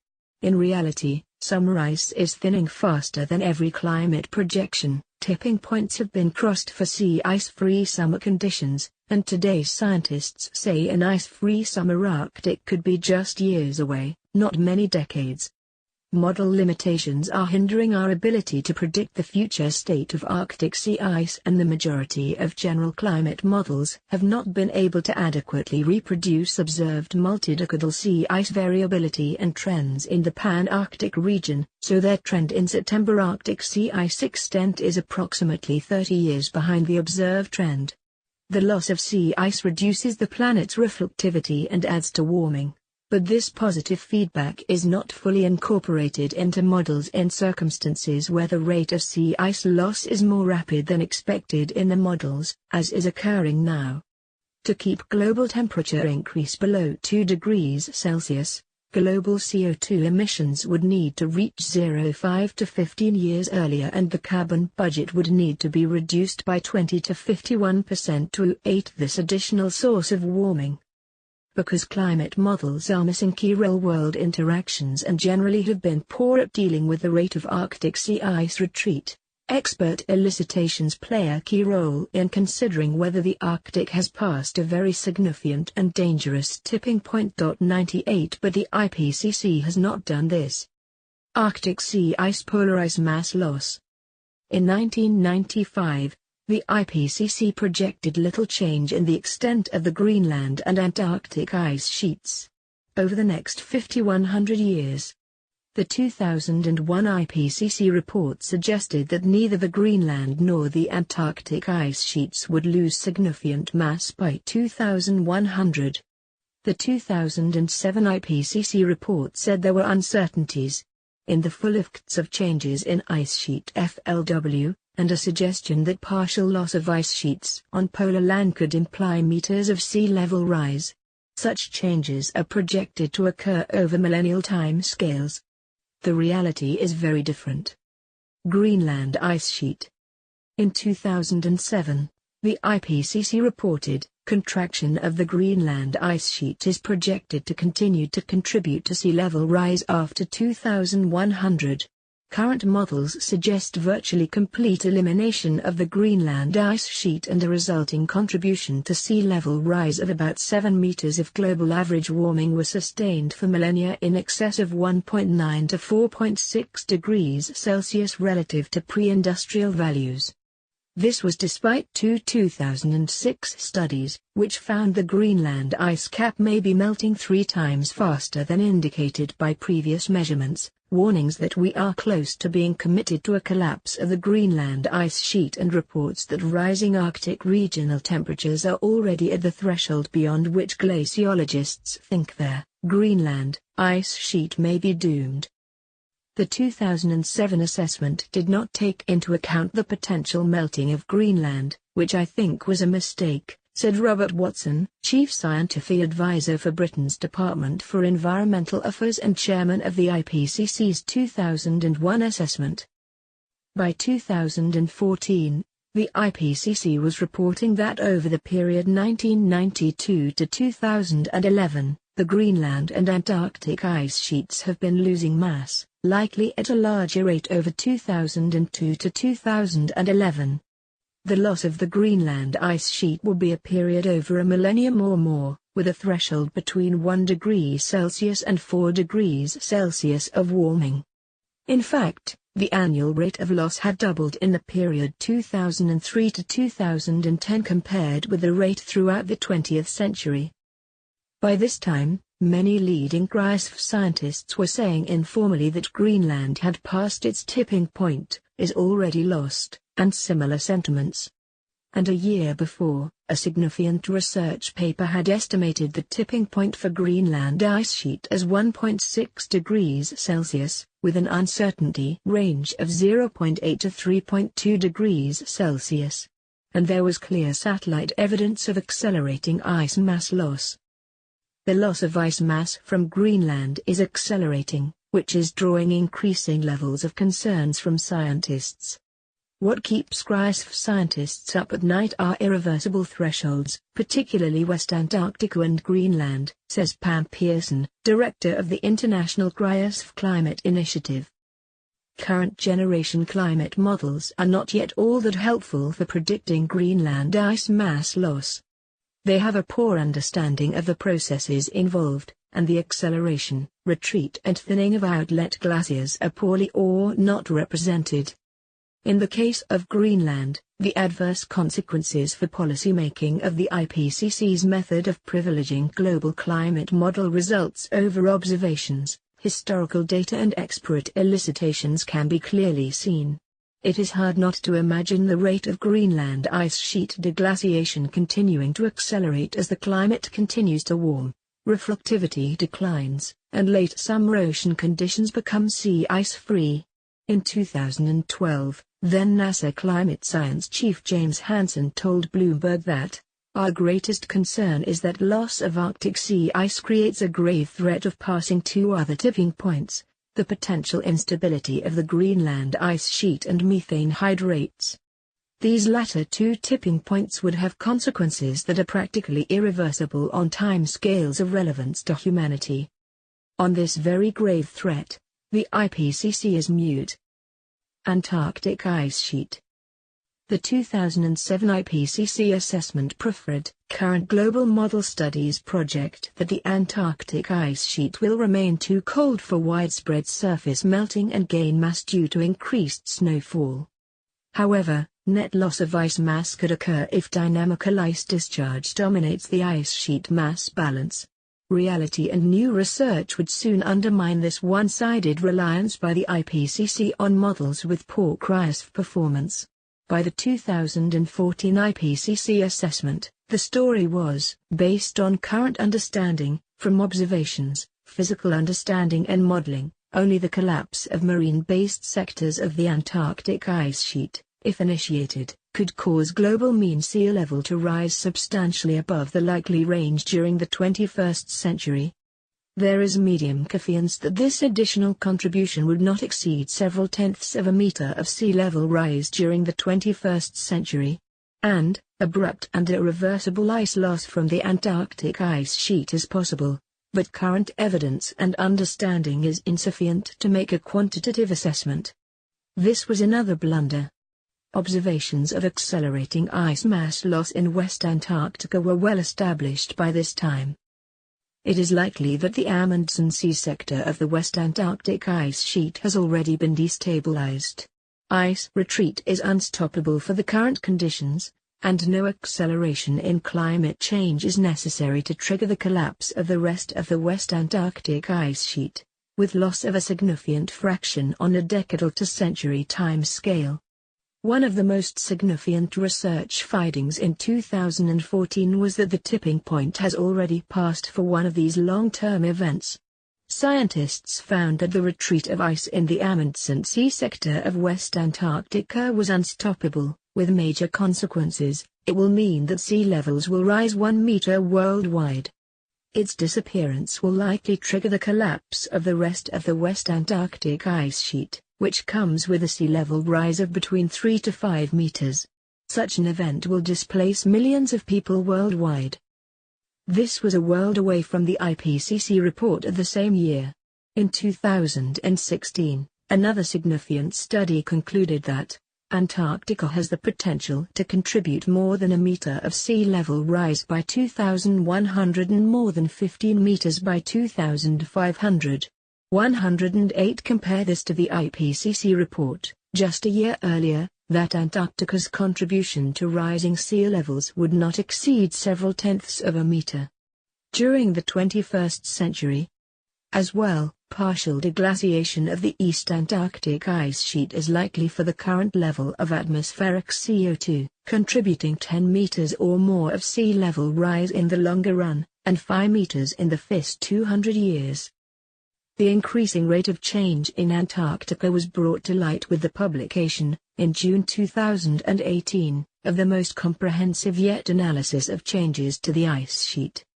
The new data showed that ocean-driven melting has caused rates of ice loss from West Antarctica to triple from 53 ± 29 billion to 159 ± 26 billion tons per year from 1992 to 2017. 40% of the total ice mass loss over that period has occurred in the last 5 years, suggesting a recent and significant acceleration in the loss rate. Over the same period, ice shelf collapse had increased the rate of ice loss from the Antarctic Peninsula almost fivefold from 7 ± 13 billion to 33 ± 16 billion tons per year. Two West Antarctic glaciers, Pine Island and Thwaites, are of particular concern, with the latter increasingly being viewed as posing a potential planetary emergency because of its enormous size and its role as a gateway that could allow the ocean to someday access the entirety of West Antarctica, turning the marine-based ice sheet into a new sea.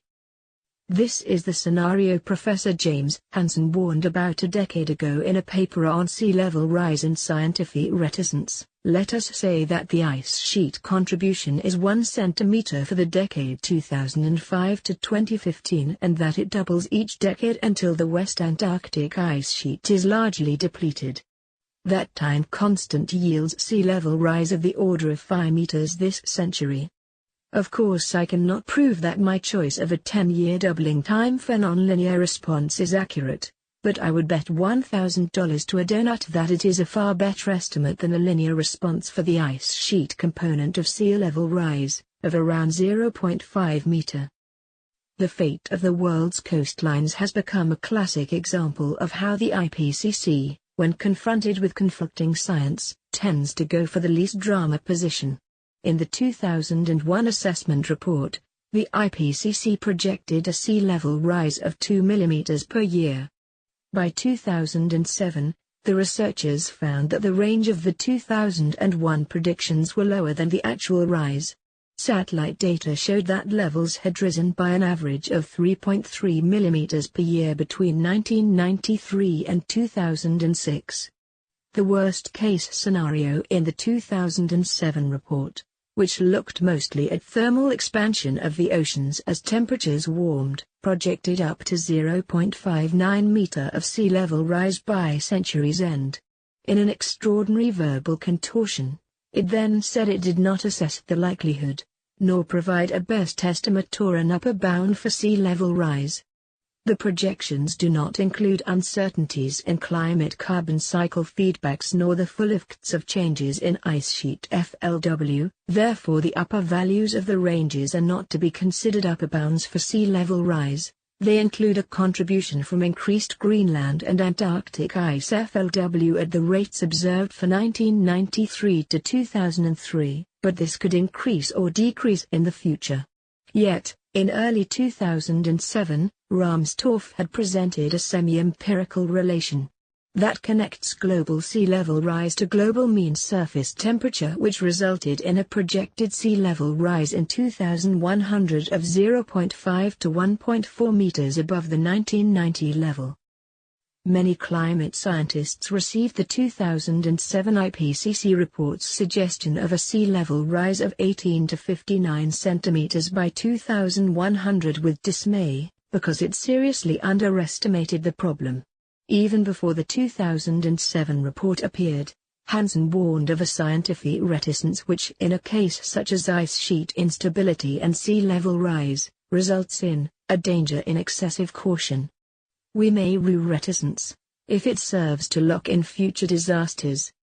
Within a year, a report from the U.S. Geological Survey warned that sea level rise will substantially exceed official UN projections and could top 1.5 meters by the end of the century. 115 and by 2009, various studies saw drastically higher projections than the IPCC. Australian government reports noted, recent research, presented at the Copenhagen Climate Congress in March 2009, projected sea level rise from 0.75 to 1.9 meters relative to 1990, with 1.1 to 1.2 meters the mid-range of the projection. And, current estimates of sea level rise range from 0.50 meter to over 2 meters by 2100. Yet extraordinarily, the 2014 IPCC assessment report repeated the mistake and actually produced a numerically smaller figure, 0.55 meter as compared to 0.59 meter in 2007, Despite mounting evidence of polarized mass loss, global mean sea level rise will continue during the 21st century, very likely at a faster rate than observed from 1971 to 2010. For the period 2081 to 2100 relative to 1986-2005, the rise will likely be in the ranges of 0.26 to 0.55 meter for RCP 2.6, and of 0.45 to 0.82 meter for RCP 8.5. And then, having noted estimates for sea level rise to 2100 of between 1.15 meters and 2.4 meters, the report said, considering this inconsistent evidence, we conclude that the probability of specific levels above the likely range cannot be reliably evaluated. If some work could not be reliably evaluated, how could they be sure of the much lower estimates that they had quantified? Sea level rise. This event shot down any shreds of IPCC credibility on sea level rise that may have lingered after 2007. An updated NOAA sea level rise report, released in August 2017, recommends a revised worst-case sea level rise scenario of 2.5 meters by 2100. 5.5 meters by 2150 and 9.7 meters by 2200. It says sea level science has advanced significantly over the last few years, especially for land-based ice sheets in Greenland and Antarctica under global warming, and hence the correspondingly larger range of possible 21st century rise in sea level than previously thought. It points to continued and growing evidence that both Antarctica and Greenland are losing mass at an accelerated rate, which strengthens an argument for considering worst-case scenarios in coastal risk management. Today the discussion amongst experts is for a sea level rise this century of at least 1 meter, and perhaps in excess of 2 meters. The U.S. Department of Defense uses scenarios of 1 and 2 meters for risk assessments. Evidence, cited above, that Antarctica by itself has the potential to contribute more than a meter of sea level rise by 2100, and that at 1 degree Celsius of warming, West Antarctic glaciers are in unstoppable meltdown for a netto 4 meters of sea level rise, only add to grave concern that the IPCC reports are simply irrelevant on this matter. Understatement. Politicization. Much has been written about the inadequacy of IPCC processes, and the politicization of its decision-making. Scientists say one reason the IPCC's work is too conservative is that unwieldy processes mean reports do not take the most recent research into account. The cutoff point for science to be considered in a report is so far in advance of publication that the reports are out of date upon release. This is a crucial failure in a field of research that is rapidly changing. Inez Fung at the Berkeley Institute of the Environment, California says that for her research to be considered in the 2007 IPCC report, she had to complete it by 2004. This is a typical experience that she identifies as an awful lag in the IPCC process. IPCC assessment reports are compiled by working groups of scientists within guidelines that urge the building of consensus conclusions from evidence presented, though that evidence itself may be diverse and sometimes contradictory in nature. The general result may be described as middle-of-the-road reporting. Propositions supported by the greater quantity of research papers presented win out against propositions that might be outliers in terms of quantity of papers presented, though the latter may be no less scientifically significant. The higher impact possibilities may have less research available for consideration, but there are good risk management reasons for giving such possibilities more prominence, even if the event probability is relatively low. For example, the projected sea level rise in the 2007 report was well below the subsequent observations. This occurred because scientists compiling the report could not agree on how much would be added to sea level rise by melting polar ice sheets, and so left out the data altogether to reach consensus. Science historian Naomi Oreskes calls this consensus by omission. This is the consensus problem at the scientific level. But there is also a problem at the political level. In the first instance, the powerful coordinating authors for reports are selected by political representatives of the 195 member nations of the IPCC. In the second instance, whilst the full-length IPCC assessment reports are compiled by scientists, the shorter and more widely reported SPMs require consensus from diplomats in a painstaking, line-by-line revision by political representatives from more than 100 world governments, all of whom must approve the FIAO summary document. As early as the IPCC's FIST report in 1990, the United States, Saudi Arabian and Russian delegations acted in watering down the sense of the alarm in the wording, beefing up the aura of uncertainty. 121 Professor Martin Parry of the UK Metaphy, co-chairman of an IPCC working group at the time, exposed the arguments between scientists and political officials over the 2007 IPCC SPM. Governments don't like numbers, so some numbers were brushed out of it. In 2014, The Guardian reported increasing evidence that the policy summaries on climate impacts and mitigation by the IPCC were significantly diluted under political pressure from some of the world's biggest greenhouse gas emitters, including Saudi Arabia, China, Brazil and the United States. One of the 2014 report's more powerful sections was deleted during last-minute negotiations over the text. The section tried to specify other measures that would indicate whether we are entering a danger zone of profound climate impact, and just how dramatic emissions cuts will have to be in order to avoid crossing that threshold.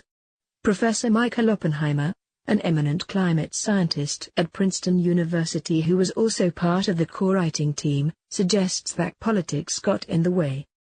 Oliver Jedden, head of the EU Research Division at the German Institute for International and Security Affairs in Berlin, says climate scientists and economists who counsel policymakers are being pressured to extend their models and options for delivering mitigation later, which has introduced dubious concepts, such as repaying carbon debt through negative emissions to aid delayed mitigation, in theory.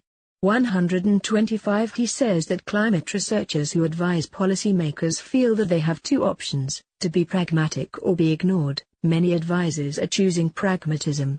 Each year, mitigation scenarios that explore policy options for transforming the global economy are more optimistic and less plausible. The scientific community must defend its independence from outside interference. Goals abandoned. The IPCC and the UNFCCC are the twin climate science and policy development organizations of the UN. Conferences of the parties, COPs, under the UNFCCC political fora, populated by professional representatives of national governments, and subject to the diplomatic processes of negotiation, trade-off and deals. In this sense, the COPs are similar in process to that of the IPCC by which the SPM are agreed by diplomats. The decision-making is inclusive, by consensus, making outcomes hostage to national interests and lowest common denominator politics. The COP21 Paris Agreement 127 is almost devoid of substantive language on the cause of human-induced climate change and contains no reference to coal, oil, fracking, shale oil, fossil fuel or carbon dioxide, nor to the words zero, ban, prohibit or stop.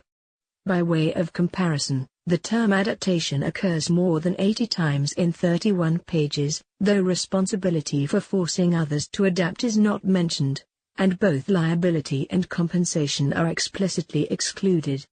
The agreement has a goal but no firm action plan, and bureaucratic jargon abounds, including the terms enhance and capacity appearing more than 50 times each. The proposed emission cuts by individual nations under the Paris Agreement are voluntary, unilateral, without an enforceable compliance mechanism. In this sense, the agreement cannot be considered binding on signatories. The voluntary national emission reduction commitments are not critically analyzed in the agreement, but noted to be inadequate for limiting warming to 2 degrees Celsius. The Paris voluntary national commitments would result in emissions in 2030 being higher than in 2015 and are consistent with a 3.4 degrees Celsius warming path, and significantly higher if the warming impacts of carbon cycle feedbacks are considered. Unless dramatically improved upon, the present commitments exclude the attainment of either the 1.5 degrees Celsius or 2 degrees Celsius targets this century without wholly unrealistic assumptions about negative emission technologies.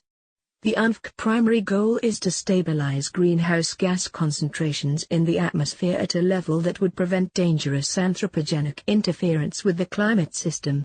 128 But what is dangerous?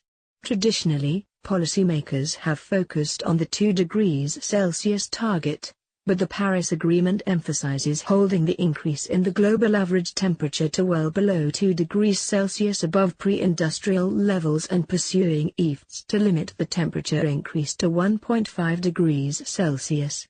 With the experience of global warming impacts so far, scientists have distinguished between dangerous, 1 to 2 degrees Celsius band, and extremely dangerous, above 2 degrees Celsius, climate warming.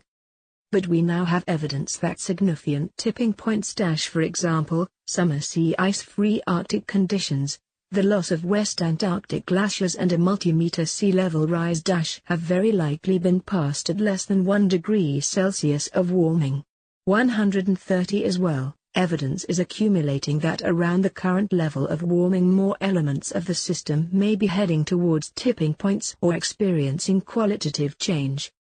These include the slowing of the thermohaline circulation, the Atlantic conveyor, likely as a result of climate change, accelerating ice mass loss from Greenland and Antarctica, declining carbon efficiency of the Amazon forests and other sinks, and the vulnerability of Arctic permafrost stores.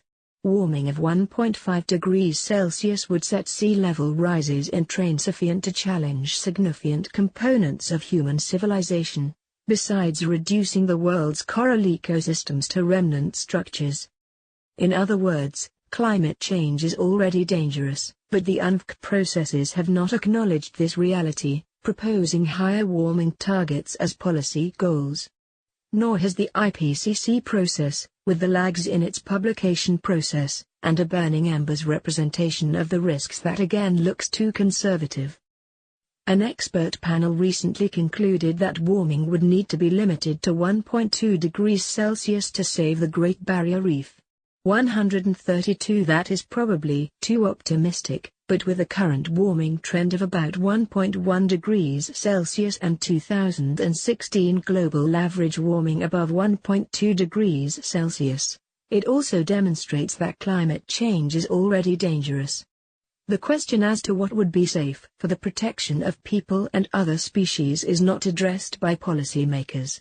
If climate change is already dangerous, then by setting the 1.5 degrees Celsius and 2 degrees Celsius targets, the UNFCCC process has abandoned the goal of preventing dangerous anthropogenic influence with the climate system for this century. The UNFCCC key goals to ensure that food production is not threatened and achieving a time frame sufficient to allow ecosystems to adapt naturally to climate change have been discarded for all practical purposes. Food production is already threatened by rising sea levels and inundation, shifting rainfall patterns and desertification, and extreme heat wave and wildfire episodes. Such events became a driver of the Arab Spring and a threat multiplier in the Syrian conflict and in Darfur. Ecosystems, including coral reefs, mangroves and kelp forests in Australia, are degrading fast as the world's sixth mass extinction gathers pace. Major ecosystems are now severely degraded and climate policymakers have no realistic agreement to save or restore them, from the Arctic to the Amazon, from the Great Barrier Reef to the Sill. The Paris Agreement recognized the fundamental priority of safeguarding food security. Note the change from the original goal to ensure food production is not threatened. It made no reference to earlier commitments to act within time frames sufficient to allow ecosystems to adapt naturally to climate change, suggesting this goal has been, literally, dropped. A failure of imagination. At the London School of Economics in 2008, Queen Elizabeth questioned, why did no one foresee the timing, extent and severity of the global financial crisis? The British Academy answered a year later, a psychology of denial gripped the financial and corporate world. It was the failure of the collective imagination of many bright people to understand the risks to the system as a whole. A failure of imagination has also been identified as one of the reasons for the breakdown in U.S. intelligence around the 9/11 attacks in 2001. Professor Max Bazerman of Harvard University has asked why societies fail to implement wise strategies to prevent predictable surprises, a term he coined to describe events that catch organizations and nations off guard, despite necessary information being available to anticipate the event. Bazerman identifies 5 psychological patterns that help to explain the failure to act on climate. Positive illusions lead us to conclude that a problem doesn't exist or is not severe enough to merit action. We interpret events in an egocentric, or self-serving, manner. We overly discount the future, despite our contentions that we want to leave the world in good condition for future generations.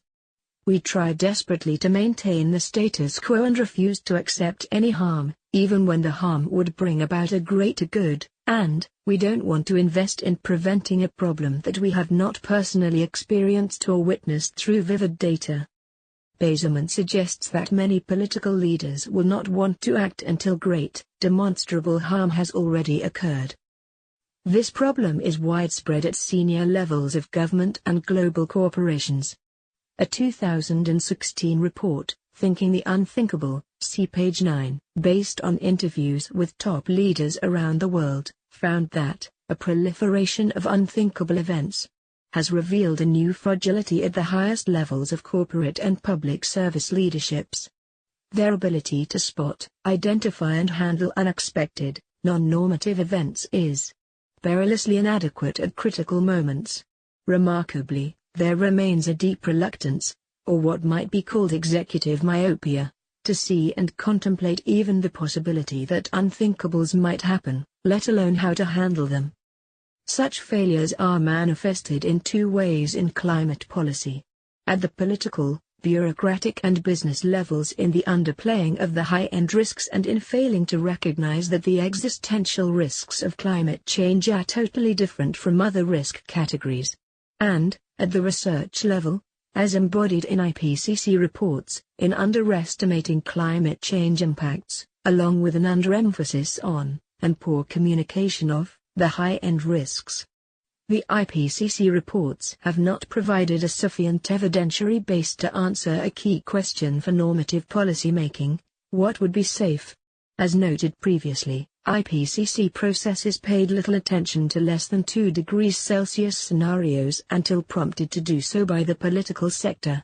Climate policymaking at all levels of government uses the reports of the IPCC as the primary physical science basis. The failure of the IPCC to report in a balanced manner on the full range of risks and to fully account for high-end outcomes leaves policymakers ill-informed. This undermines the capacity of governments and communities to make the correct decisions to protect their well-being, or indeed to protect human civilization as a whole, in the face of existential risks. Addressing existential climate risk. This report demonstrates the risk that both the speed and extent of future human-induced climate change impacts has been badly underestimated. At the social level lies the massive inertia of global leaders, who still have great reluctance in accepting that their approach must fundamentally change if humanity, and nature, are to have sustainable futures. The UNFC formally aims for climate policies which enable economic development to proceed in a sustainable manner. In practice, priority is given to short-term economic considerations. Thus the emphasis has been on ensuring that the emissions reduction paths developed for policymakers are not economically disruptive. For example, in 2006 and 2008 respectively, both Sir Nicholas Stern and Professor Ross Gurnout, in their initial reports to the UK and Australian governments, canvassed the 450 parts per million and the 550 parts per million atmospheric CO2 targets. Whilst both concluded that 450 parts per million would inflict significantly less damage, They nevertheless advocated starting with the 550 parts per million figure because they considered the lower goal would be too economically disruptive. 550 parts per million is roughly equivalent to 3 degrees Celsius of warming before carbon cycle feedbacks are considered, and truly devastating for people and nature. They have since acknowledged that evidence of accelerating climate impacts has rendered this approach dangerously complacent. Rapid reduction of carbon emissions is still excluded from consideration by policymakers because it is deemed to be too economically dislocating. The fact that the present political path of 3 degrees Celsius or more of warming would result in a world overwhelmed by extreme climate impacts, leading to outright chaos, is avoided.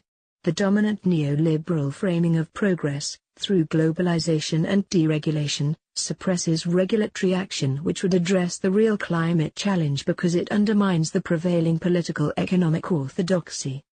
Discussion around policy choices gives primary emphasis to the role of markets. The commodification of carbon pollution for the purposes of market trading, and the virtue of carbon pricing, are emphasized by policymakers as the most desirable method for achieving decarbonization. However, these discussions have become unrealistic. They accept the continuing expansion of fossil fuels in the first half of the 21st century, eventually counteracted by massive expansion of negative emission technologies, such as carbon capture and storage and BICs, which do not even exist at scale, in the second half of the century to draw down excess carbon from the atmosphere. But, by that time it will be too late to prevent irreversible, catastrophic climate impacts. In so doing, policymakers are complicit today in destroying the very conditions which make human life possible. There is no greater crime against humanity. After 3 decades of global inaction, climate change is now an existential risk to humanity. It implies large negative consequences, which will be irreversible, resulting in major reductions in global and national population, mass species extinction, economic disruption and social chaos, unless carbon emissions are rapidly reduced. The risk is immediate, in that it is being locked in today by our insistence on expanding and sustaining the use of fossil fuels when the carbon budget to stay below sensible temperature increase limits is already exhausted. As one of the countries most exposed to climate impacts, and in the top half-dozen carbon polluters worldwide when exports are included, this should be a major concern to Australia. Instead, it is ignored, with many parliamentarians refusing to even accept that human-induced climate change is happening. In signing and ratifying the 2015 Paris Agreement, the global community, Australia included, committed to the objectives of limiting global average temperature increase to well below 2 degrees Celsius above pre-industrial levels and to pursue efforts to limit the increase to 1.5 degrees Celsius, and to reach global peaking of greenhouse gas emissions as soon as possible, in accordance with best available science, recognizing that climate change represents an urgent and potentially irreversible threat to human societies and the planet. To meet those objectives, climate action must be reframed around 2 principles. Human-induced climate change represents an immediate and existential threat to humanity, and an emergency response is essential if that threat is to be properly addressed. Such a response should seek to normatively achieve these clearly defined objectives. Summary: human-induced climate change is an existential risk to human civilization, an adverse outcome that will either annihilate intelligent life or permanently and drastically curtail its potential, unless carbon emissions are rapidly reduced. Special precautions that go well beyond conventional risk management practice are required if the increased likelihood of very large climate impacts, known as fat tails, are to be adequately dealt with. The potential consequences of these lower probability, but higher impact, events would be devastating for human societies. The bulk of climate research has tended to underplay these risks, and exhibited a preference for conservative projections and scholarly reticence, although increasing numbers of scientists have spoken out in recent years on the dangers of such an approach. climate policymaking and the public narrative are significantly informed by the important work of the IPCC. However, IPCC reports also tend toward reticence and caution, erring on the side of least drama, and downplaying the more extreme and more damaging outcomes.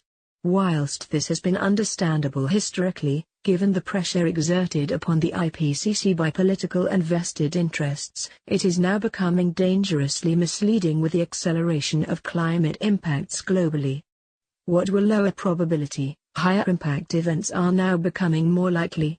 This is a particular concern with potential climatic tipping points, passing critical thresholds which result in step changes in the climate system, such as the polar ice sheets, and hence sea levels, and permafrost and other carbon stores, where the impacts of global warming are non-linear and difficult to model with current scientific knowledge.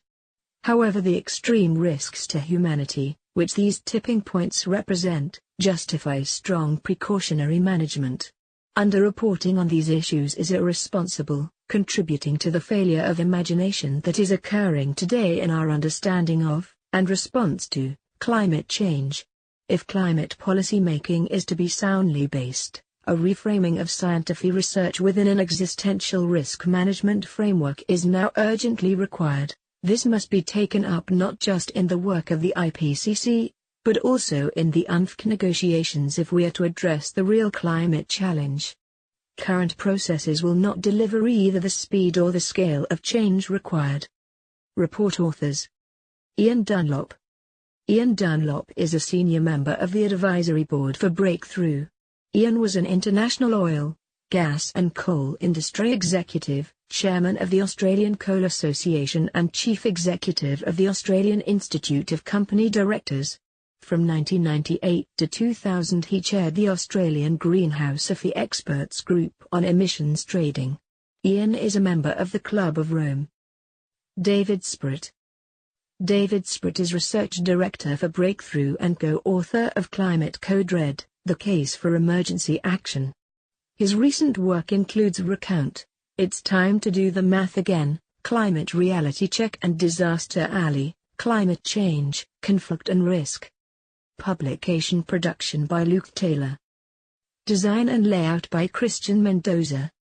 Published by Breakthrough, National Centre for Climate Restoration, Melbourne, Australia. First published September 2017. Revised and updated August 2018. At Breakthrough, National Centre for Climate Restoration is an independent body developing critical thought leadership to influence the climate debate and policy making. At Breakthrough,